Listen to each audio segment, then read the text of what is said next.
Welcome to Pointless Rewind, where I'm going to be doing a blind playthrough of Elden Ring. I love thinking about and talking about my experiences playing games in the moment, but there's no way in hell I'll ever be a streamer. I am too much of a solo gamer to make that into a social event. I also love critiquing and analyzing the crap out of video game levels, but there's no way in hell I'll ever do a game guide because I'm not very good at exploring every nook and cranny of an area. But you know what I am good at? Making stupid mistakes in video games, going in the wrong direction, fighting bosses with the wrong weapon, and dying repeatedly in hilariously stupid ways. So I thought that would actually be fun to narrate. So this is part 2 of my Inept walkthrough for Elden Ring. I hope you guys enjoy this. Please like and subscribe.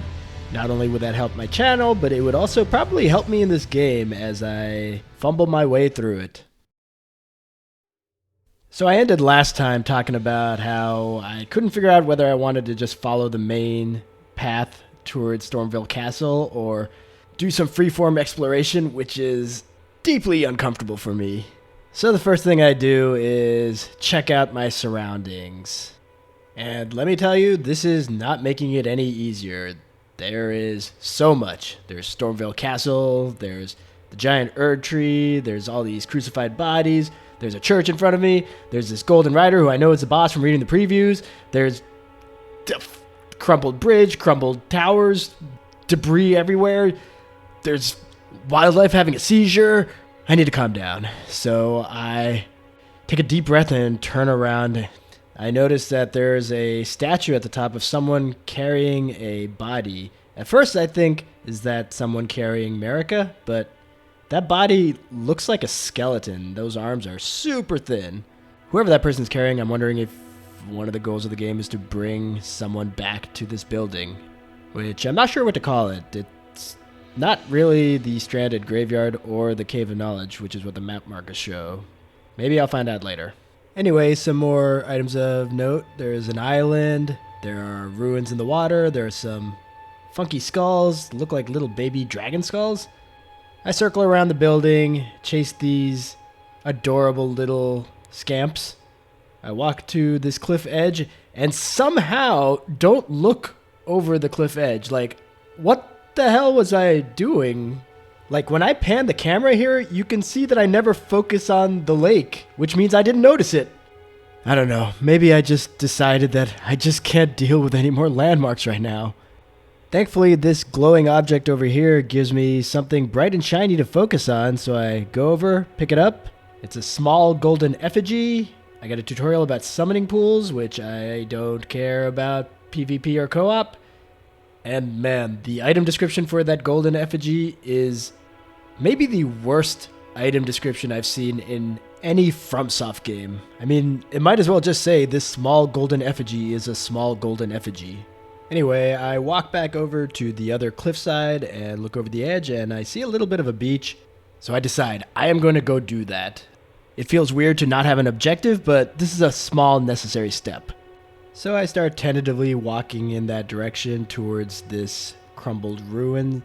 It has started to rain, which reminds me, there is music playing, ambient music. It's giving off crazy Skyrim vibes. I run into that animal having a seizure again, and I realize, I think this guy's in the same boat as me. I think he just started playing Elden Ring, and he's overwhelmed with all the choice, and he's just freaking out a bit. No matter, I kill it and harvest its thin beast bones. Looking at the item descriptions, it's not super interesting, but I like that it's used to craft disposable weapons. This makes it feel like there's logic inherent in the system. Next, I get to a vantage point, which gives me another look at the beach, and it looks inviting. I continue on downward, and there's a giant approaching. And even though he's huge, he looks emaciated. Like, super thin arms, big hole in his gut, and he looks miserable. Definite tree vibes from his hair and beard and face. Now, you will soon see that there are definitely certain enemies that I will avoid like the plague when I first encounter them for hours. That is not how I handle this giant. I immediately slash at his ankles, and he is not pleased. He tries to stomp the shit out of me. We duke it out. I'm doing pretty good rolling away from his attacks and slashing at his ankles. I mean, this feels like a Bloodborne giant fight. Eventually, he pulls out this sword. That sword extends his range. He does this running, sweeping attack. The difficulty is definitely cranked up. I notice I've only taken out half of his health, and I've been fighting him for like 90 seconds. That giant probably noted how much time it was taking too, because he decides to finish it with a stomp and a downward thrust, and I have my first actual death in Elden Ring. No, I'm not going to count blinking out of existence when I fought the Grafted Scion. So that was a fun fight, but he was pretty tough, so I'm going to try to avoid him this time. I grab my my runes, and I wait for the giant to pass me by and go back down, and then I stealthily follow him, and then I clamber on these rocks to his right while he goes back up, and now I'm free to go down towards the beach. And there are these ruins, and oh my god, what the hell is that? Yeah, so remember how I said that there are certain enemies that I will not attack for hours? That octopus piece of shit is one of them. I am not getting anywhere near that thing. I am not going to shoot at it with anything. I don't even know if I have a bow and arrow right now. Nothing is going to get me to attack that thing right now. And just so you understand why I'm so scared of this thing, I used to have recurring nightmares of this sequence from Echo the Dolphin. Well, at least I'm distracted by these nice shiny objects around the ruins. I pick one of them up, and it turns out to be a rune fragment. It says these are found around structures that have fallen from the sky, and that there's a sky temple. Now, this might be obvious to everyone, but this makes me think that the lands between is actually sandwiched between a sky land and an underground land. And that gives me hope that the Elden Ring is a metaphor, and not just a ring.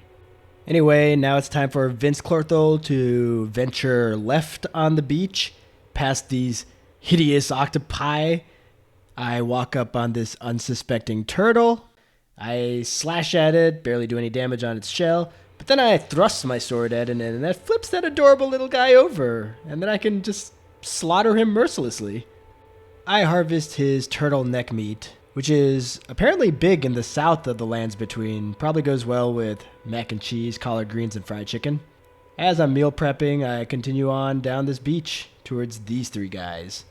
At first I think these guys are just like barbarians. They scream a bunch and look like they try to hit hard, but they're pretty easy to take out. Then I realize they look more like goblins or orcs. And there's another one that was hiding over here, and I take him out pretty easily too. A tutorial pops up about how vanquishing enemy groups replenishes your healing flasks. Again, like so many of these new mechanics, I have no idea how to feel about this, because I love the challenge of these games, and does this make it too easy? I have no idea. I walk a little bit more. There's a cave on my left, but I'm not going down there right now. I walk towards the water in the direction of this island. This is pretty brave of me, because I'm like 90% sure that a giant octopus was going to jump out at me and attack me, but nothing happens. Then I proceed on to this rocky outcropping, and there's this guy here. Turns out it's a very terse merchant. He's got a bunch of items, a couple things that reduce status effects, some generic weapons, smithing materials. But the most interesting things are this armorer's cookbook. Apparently, the armorer served a general named Radahn. They used his crafting recipes to deal with rot, and it looks like most of the recipes are fire-based items. So I'm guessing I will encounter or learn more about Radahn when I get to this game's version of Blighttown or the Black Gulch or the Valley of Defilement. He also has these notes that I need to buy to read more about them. Those pique my interest, but right now I only have enough runes to buy a short bow and some arrows. Before heading off, I grab some of these smoldering butterflies that are flitting around, and now I could head down the same way I was going, but with that bow and arrow in hand, I kind of want to go check out that cave. So I head back. This cave is called the Coastal Cave, and there's a site of grace. and a summoning pool, but beyond that, it's dark as hell. And I got burned in the Tomb of the Giants one too many times to try delving into this cave without a light.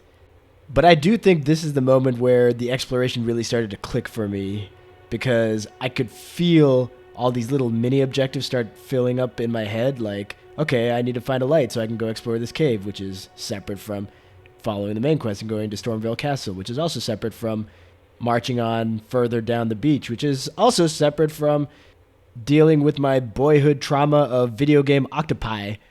I choose the one that seems the most leisurely and stroll on past the merchant further down the beach.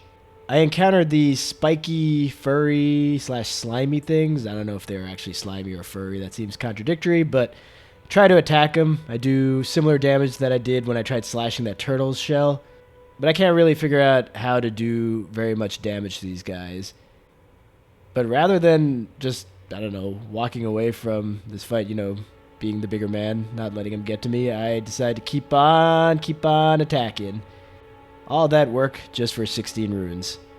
I see this, looks like a spectral geyser. I know from the trailers what this is, and then the tutorial helpfully points out that it is in fact spirit jumping, which you can do with a horse. I have no horse, but I see some crows. I lay waste to them, but a couple of skeletons attack me. These are pretty easy, though they respawn until you kill them a second time while they're down. Feels like a variation of Dark Souls. Regardless, I've picked up a couple of foul feet. One is a regular four-toed foul foot from one of the crows I murdered. The other is this golden pickled foul foot, which increases the amount of runes I get when I use it. As I run back down the beach, I ponder actually using that pickled foul foot. In previous FromSoft games, I tend to just hoard all these random items and never use them. Like, I would just completely forget about items that increase my soul discovery. But I feel like it's handled more elegantly here. Like, I just met a merchant who has a ton of items I want to buy. Then I find an item that boosts my soul discovery.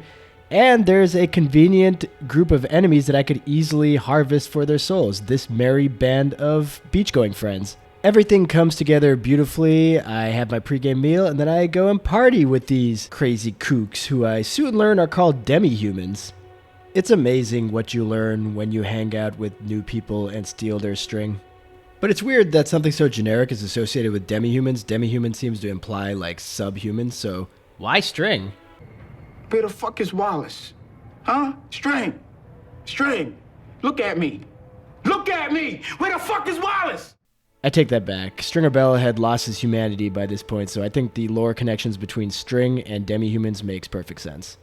Anyway, while murdering this group 6 times, I learned several things. Like, one, I'm not going to use this Assassin's Approach spell very often, I don't think.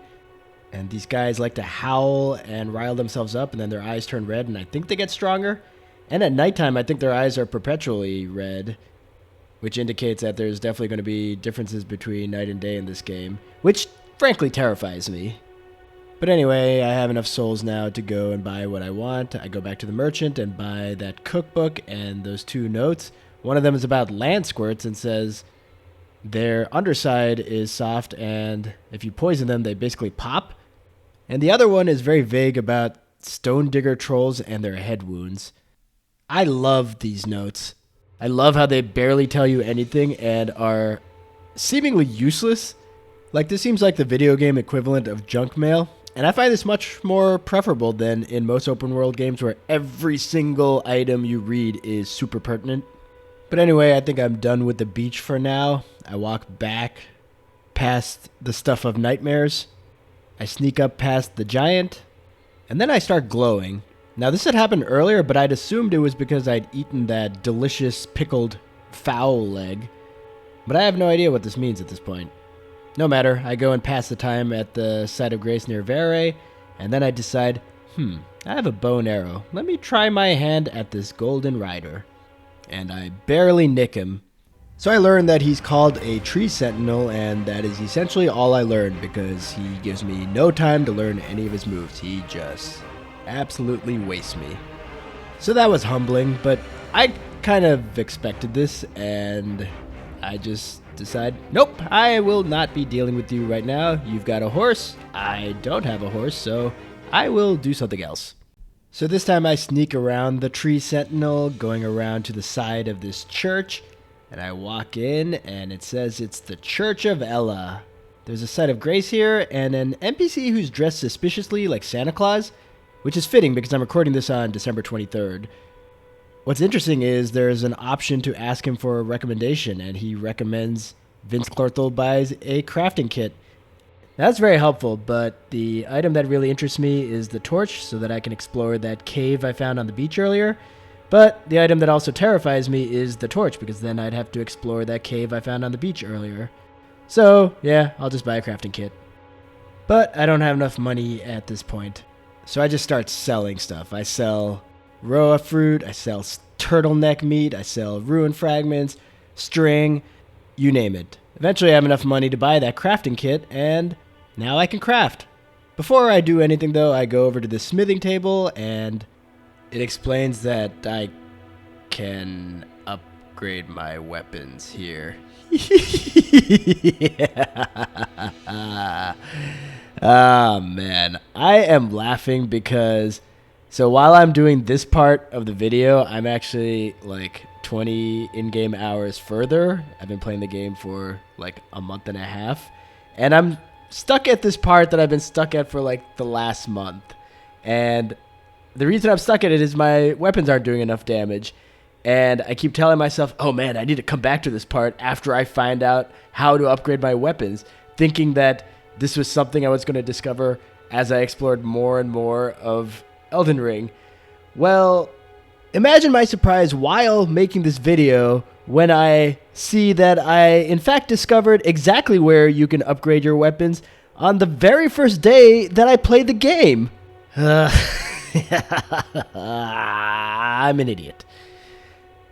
Alright, excuse me, I'm gonna go beat something I should have beaten weeks ago. Okay, I'm back, and success! I beat that part.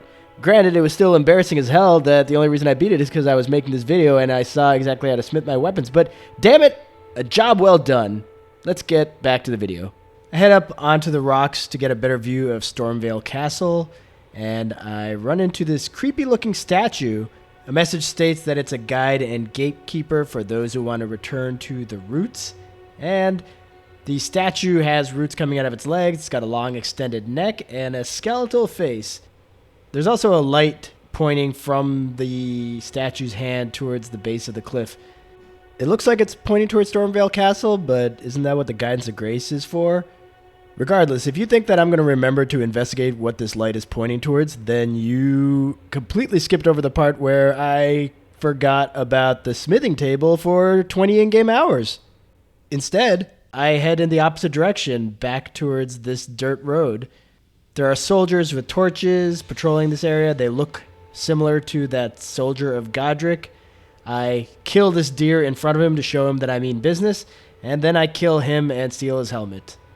Rather than continue on into these woods, I continue to the right towards more of these ruins that apparently fell from the sky. There are these bat creatures flying around here amongst more of these America wannabes. I thrust my sword directly in front of me. No one knows why until I pull out my bow and arrow. Then it's clear that I was trying to shoot an arrow and failed. Eventually, I draw one of these bats over. These guys literally just look like giant bats. He's not horribly difficult, but the combination of him flying and me having my spell out make this harder than it needed to be. I kill 3 of these guys, and then I pick up these golden runes. Apparently, these are how you basically gain souls without killing enemies in this game. And yes, I know they're called runes and not souls, but whatever.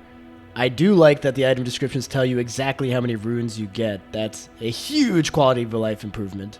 So now I walk over to this cliff's edge and look at this area that I so diligently avoided earlier. My dogs are going crazy in the background because they're kind of laughing at me for having missed this view earlier. It looks like a sickly swamp.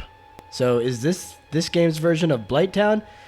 I'm not going to find out for a while because when I look at that water, all I can think is some hideous beast jumping out of its depths to attack me. So This is one of those places that I'm going to explore once I've exhausted all my other avenues. Anyway, I head back to the Church of Elleh, and I buy a cracked pot. My intention is to craft a fire pot, but I don't have the materials to do so. I also buy a note on the Waypoint Ruins, which is, again, hilariously vague. It just tells me someone is waiting at the Waypoint Ruins, which means nothing. But then I see I can craft some fire arrows, and I'm completely sold on the crafting system right away. I always avoid using special arrows in the previous Souls games because, I don't know, you just find them sparingly, and I just end up hoarding them. But if I'm able to craft them, this is game-changing. I'm going to go shoot some fire arrows at that giant. That fire arrow does hardly any damage at all. I scurry off in embarrassment and get to a higher vantage point. I then do even less damage with a fire arrow, and for some reason decide now is a good time to jump down and attack this guy. I miss. I try again, and I hit him, but I also get hurt. So far, the strategy of using fire arrows on him is working amazingly. I try some two-handed attacks, and I try my special attack, and both do some good damage, but God, he's still at over half health. He pulls out his sword for an old-fashioned duel. He does that downward thrust that he used to kill me the first time, and he nearly kills me twice. I use up all my healing flasks and realize I gotta get the hell out of here. So I scurry up the hill in embarrassment again. This time I'm able to heal myself with my healing spell. I look down on my foe, and he is taking a short break. He is exhausted. He's a big guy. It takes a lot of effort. I shoot him in the face, and he starts crying, and damn, I'm doing a lot more damage with these regular arrows, but maybe it's just the headshots. Oh my god, he screamed at me. And here I thought that I was just going to cheese this guy to death. No, he can actually attack me from afar, which I kind of like that I can't just kill him that easily. I keep shooting at him. He keeps trying to yell at me, but I've gotten good at ignoring his grouchy tantrums.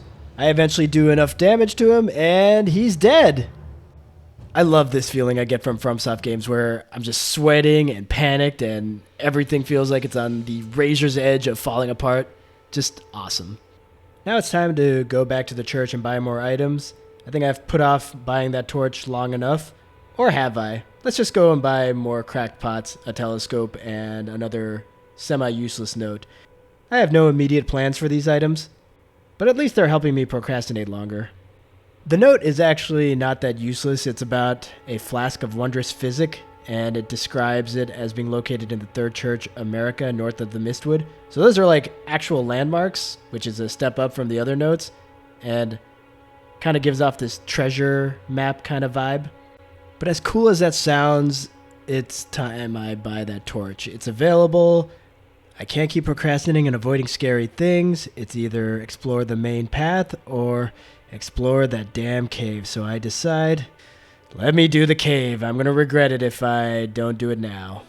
So I go back to those bats to grind some runes, and I'm met with this horrifying sound. Jesus Christ, those crucified people scream like banshees at nighttime. All the more reason for me to never travel by night. I put aside my panic and kill these bats, and then one Godric soldier, and then I go and buy that torch. Now it's time to head back to the coastal cave, so I march back down that hill, torch in hand. I sneak past my old friend the giant. I sneak by the octopi without really looking at him, because I just can't deal with him right now. And now it's into the cave. There are a couple of helpful / assholey notes. One says rat ahead, one says dragon ahead. I don't know what to believe, but I hate the world.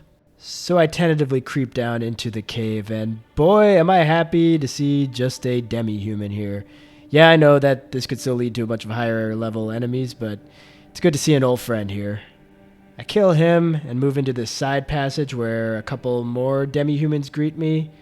I kill them. It's a little bit tougher than normal since I have my torch out for part of the fight and not my shield.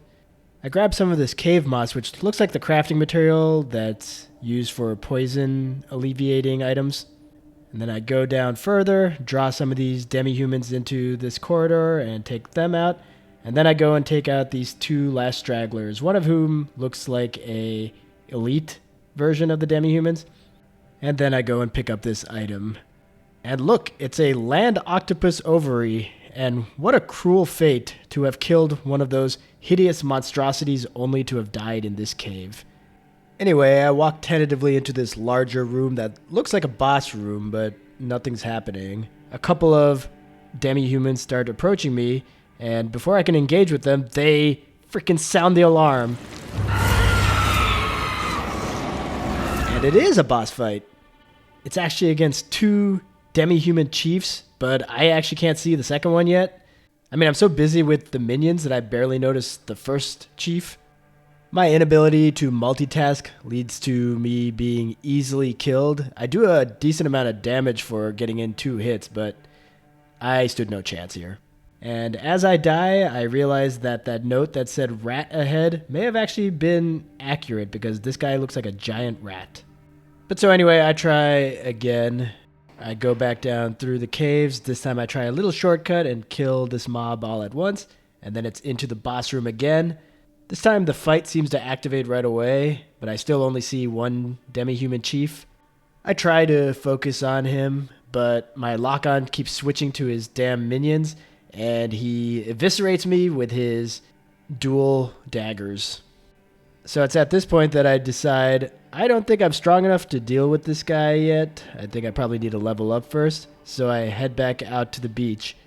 But even though I'm giving up for now, it's at this point where I think my love for this game really starts to skyrocket. Just discovering this boss fight that seems like it's completely optional, and it being a completely self-directed mini-adventure that I embarked on, that just really resonates with me. Like, I just get chills even thinking about it, even though going into a cave in an open world game and encountering a boss is kind of generic. It just feels different in Elden Ring. Unfortunately, all this excitement has led to a little bit of overconfidence on my part. I mean, I just explored a dark cave in my 3rd hour of this game, despite the fact that I have a primal fear of skeleton dogs since Dark Souls. So I'm kind of riding high. I decide to go up on these ruins and take some pot shots with some crafted fire arrows at the land octopus. You know, the enemy that has terrified me each time I've passed him. Well, I get a couple of shots off, and then he starts to slowly slither towards me. And I react by yelling, "Oh my god, get the fuck away from me! Ah!" And I run away. So I need a moment of respite, so I head back to the Church of Elleh, and I talk some more with the merchant, who is named Elleh. He had spoken earlier about his people being a nomadic merchant class, and now he talks a bit about how his people had spurned the grace of gold and now are stuck on a ceaseless journey through the lands between. He likens himself to a tarnished, and he reveals a bit more about his people, about how protective they are of their own. He implores Vince Clorthal trade with any of his people that he should encounter, and to not harm them at all, because though they may just be merchants, they will defend themselves like a goddamn land octopus. At this point, I'm thinking that I need to level up, and the most likely way of leveling up is to continue towards Stormvale Castle. Plus, I know from all the previews and reviews that there's a horse. Most likely, continuing on will net me that horse. So I move off towards the woods on that dirt path with all the soldiers of Godric. I kill a few and pick up some gold-tinged excrement on my way. Is this remnants of the loathsome dung eater? I don't know, the item description is surprisingly bland. At this point, I hear like a chiming noise.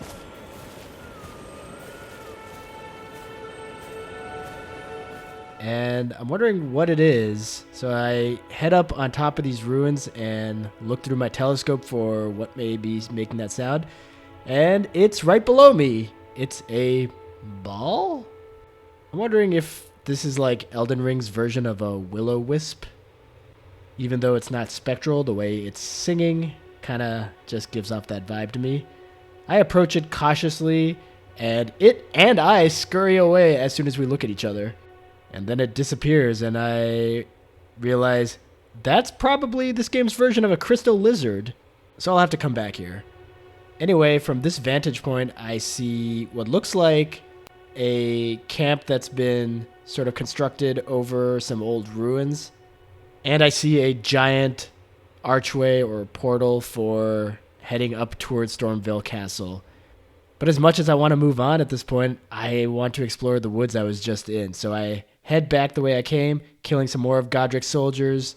I find some root resin. This is actually pretty interesting. It's apparently secreted from the roots of the great tree. And it says that great trees are linked to the Erd tree and that catacombs are built around the roots of great trees. So I'm wondering, is that giant tree the Erd tree or a great tree? And man, all of these trees, this is going to confuse me the same way Godfrey, Godric, and Godwin confused me in the last video. Now, those names may have had me confused, but I am not confused when I get to this cave. I know right away that I'm no longer deathly afraid of these caves in this game, but I am not going to go explore this cave right now because I just want to see what's around here, and then I'm going to go head off towards Stormville Castle, and I'll come back and deal with this cave later. But anyway, I head on towards this pond, and there are these balloon-type creatures chilling in there. I'm wondering, are these the land squirts that that first note I bought mentioned? I don't know. I don't have poison to cause them to pop and check it out. I do have a sword, though, so I go and slash at it and don't do too much damage. He looks like he's about to spew some crap on me, what with his overly sexual thrusting. So I back off and shoot him with an arrow, but then this giant mosquito attacks me. I kill him. Turns out it's a great dragonfly. While I'm decapitating the dragonfly, I notice that the balloon does shoot off some poison. But it doesn't seem so threatening, so I go and do my special thrust. It does a ton of damage, but another damn dragonfly comes and bothers me. This thing is really annoying to try to kill, and I imagine these guys are going to be annoying throughout the game, kind of like the stupid mosquitoes in Blighttown. Anyway, I deal with him and deal with the two balloons. And look, I'm right below where that creepy statue is. I continue on towards the base of the cliff, going over these ruins and picking up ruin fragments as I go. I happen upon what looks like a bunch of slaves digging at the ground. I kill a bunch of them, and one of them is holding a ruin fragment. Is this what they were digging for? If so, why the hell didn't they just hire me? I have a ton of these, and I've just been playing the game for 3.5 hours. Idiots.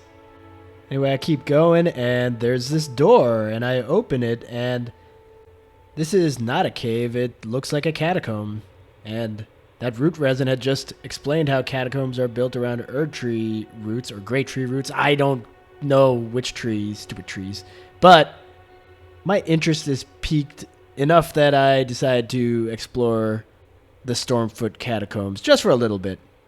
I see this ghost, similar to that ghost that was in the tutorial area. He's got these shackles around his neck, and he tells me that the proper death means returning to the Erd tree. I proceed down this hallway past all of these bones and melted candles towards this room with a chair in it. There's an item behind it. And I lock onto this enemy behind the chair, so I'm prepped for that. But I'm not prepped for this ambush. This green goblin / gargoyle jumped out at me. He causes a ton of bleeding buildup in me, and I try to run back to the entrance. One of them follows me. I manage to kill him, and then I run out back to the wilderness. I take a few moments to gather my breath. This wasn't particularly scary, but I haven't rested in a while, so if I die, I'm going to lose a lot of runes. So I just calm myself before I proceed back in. I creep back down to that second goblin / gargoyle and kill the motherfucker who set me up in that ambush earlier. I go back down that hallway to that room that I got ambushed in. I slash at this coffin to try to prevent any more ungodly ambushes, and then I pick up some more root resin. Now, I haven't finished exploring this catacombs, but I wasn't planning on it right now. I just wanted to grab that item and feel the ambiance of the catacombs after trying out some caves. So I head back out through the woods back to those ruins. It's nighttime by the time I get there, and now there's some bats flying around, which looks like another indication of the day-night cycle. I kill them, and then I snipe at this soldier. He comes and attacks me, and I take care of him, and then I proceed cautiously into the camp, using my stealth spell that I thought I would never use. So these are called the Gatefront Ruins, and I think it's really cool that this is like Elden Ring's version of an outpost. I just spent 90 hours playing Assassin's Creed Origins, and while I love that game, The way those outposts work are just so dull. I never once felt engaged, whereas here, my heart is pounding. Anyway, I fight this soldier who has a badass hammer, and I fight his buddy. Then I find this ruin fragment on this corpse, and I have a ton of questions. Like, these are clearly Godric's soldiers. Are they attacking the castle? Are they defending the castle? Are they the ones searching for ruin fragments? And so are they the ones who are bossing around those slaves? What are so important about the ruin fragments to them? Are they like the Shankara stones from Indiana Jones at the Temple of Doom, which represent great power, and so they use slaves to dig them up? Is it anything like that at all? Speaking of which, I love the soundtrack to this game, but I really think it would be much more impactful if every time you run into those slaves digging in the ground, this music plays.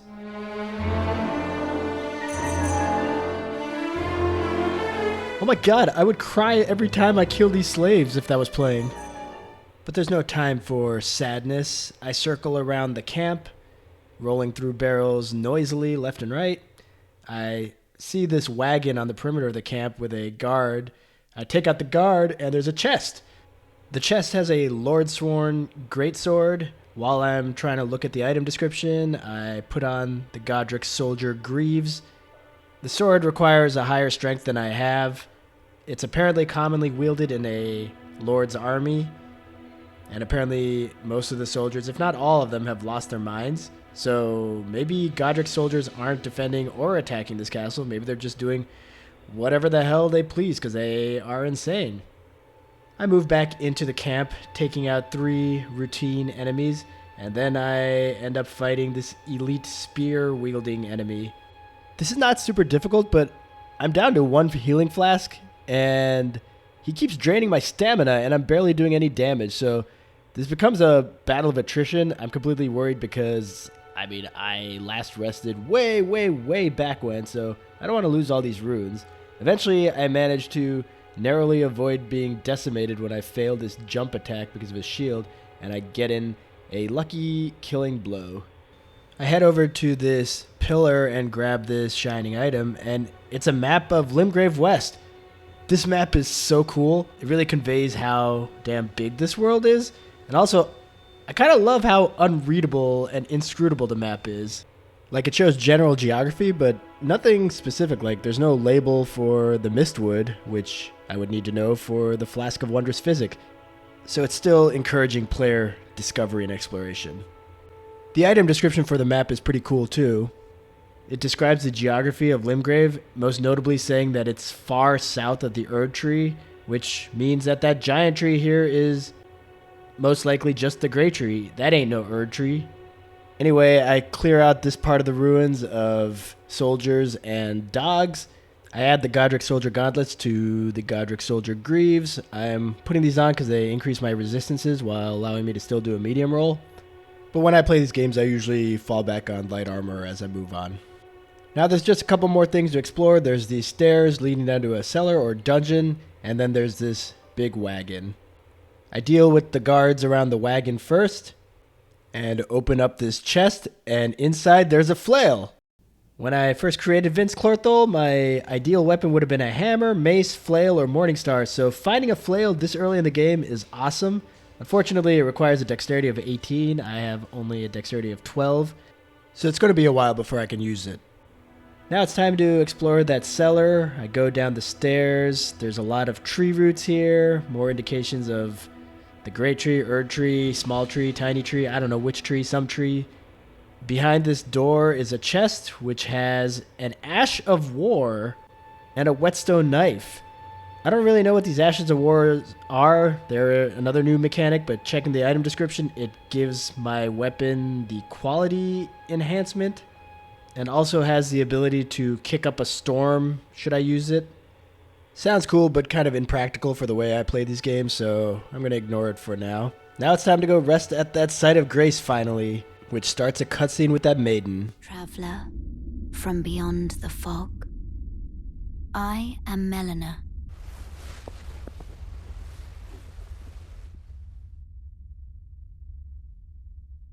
I offer you an accord.